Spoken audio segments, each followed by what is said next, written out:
L'autre chose, parce que vous me rappelez des réflexions de Malcolm X. Malcolm X, qu'est-ce qu'il disait?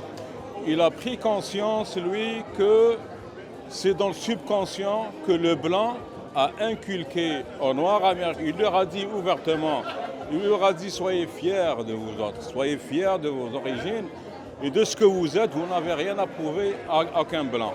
Il dit, il vous a fait travailler dans votre subconscient que c'est le blanc ou la couleur, parce que c'est la couleur blanche. Non, il dit être fier parce que l'être humain, c'est sa valeur avant tout.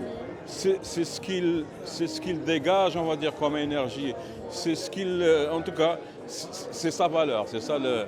Autre chose, l'accent ou couleur, honnêtement, moi, je crois pas à ça. Je crois à des bonnes personnes, à des moins bonnes personnes. Déjà, vous êtes privilégié de... La connaissance, c'est immense. Le fait que vous soyez éclairé et que vous connaissez déjà, vous savez, vous me parlez de Lucie, c'est extraordinaire. Vous êtes déjà à 1000 à l'heure devant monsieur, madame, tout le monde qui voit quelqu'un de couleur passer et puis qui tient son sac à main. Même parce que la personne aussi est victime, parce qu'on a inculqué que automatiquement, justement, c'est ces stéréotypes-là. Dès qu'on voit ces gens-là, c'est des petits voleurs, c'est des petits délinquants. Alors, quelque part, on est tous des victimes de la société. Donc, mon approche par rapport au film, c'est d'inviter les gens non seulement d'apprendre à connaître leur histoire, et aussi d'être tolérant envers celui qui ne sait pas. Alors, tu me traites de nègre, tu ris. Si la personne s'attend peut-être à ce que l'autre réagisse autrement. Mais lorsqu'il voit que tu ris, mais il ne comprend pas, il va forcément... Déjà là, c'est déstabilisant. C'est pourquoi tu ris, parce que tu le sais. Il essaie avec le N-word de déstabiliser l'homme de couleur. Et lorsqu'il voit qu'il reste calme, c'est lui qui est déstabilisé. Oui, parce qu'il ne comprend pas. Parce qu'il s'attendait justement à ce qu'il y ait une réaction violente. Pourquoi est-ce que tu vas rire? Parce que tu vas savoir, c'est le taux de mélanine qui est élevé et ce n'est pas une mauvaise chose, c'est une très bonne chose. Parce qu'aujourd'hui, la mélanine vaut plus que l'or et le diamant. Et tu as dans le sang et tu l'as à un taux élevé. Donc c'est extraordinaire, n'est-ce pas? Alors, c'est vraiment très bien le fait que de pouvoir parler justement à quelqu'un qui sait et ça me rassure et j'en suis sûre que ce travail-là va se faire plus rapidement de ce qu'on peut penser. Et je pense que votre film fait partie de ce travail de conscientiser l'opinion, toute l'opinion. Et l'autre question éventuellement, c'est quelles sont les dates de passage de votre film ici à Vue d'Afrique. En fait, on est au cinéma Goudzo, au marché central, donc à Montréal, Canada. Alors, on est au cinéma Goudzo, marché central. Le film va être passé jeudi 18 avril à 18h. Voilà la chasse qui avait été organisée à cette époque. Et malheureusement, ce sont des chasseurs qui ont écrit cette histoire.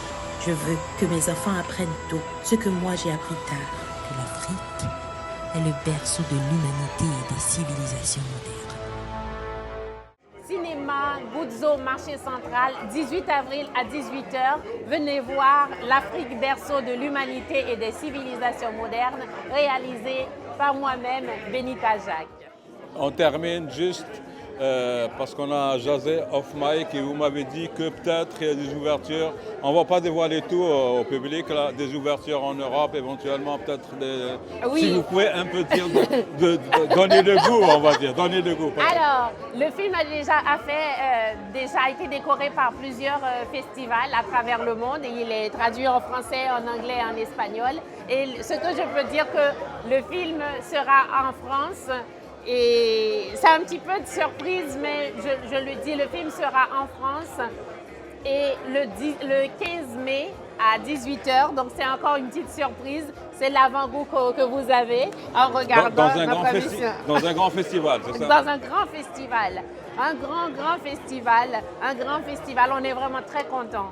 Alors, restez branchés, supportez la chaîne et on vous aime et à bientôt.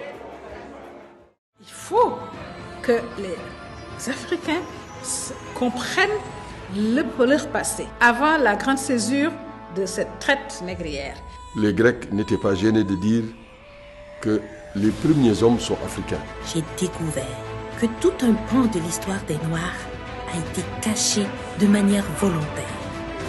À partir d'un certain moment, l'Occident a pensé qu'elle était le centre du monde et qu'elle avait pour vocation de civiliser le monde et qu'on ne connaissait rien nulle part. La civilisation africaine, elle est née au Sahara et ça s'est achevé au niveau de la vallée du Nil.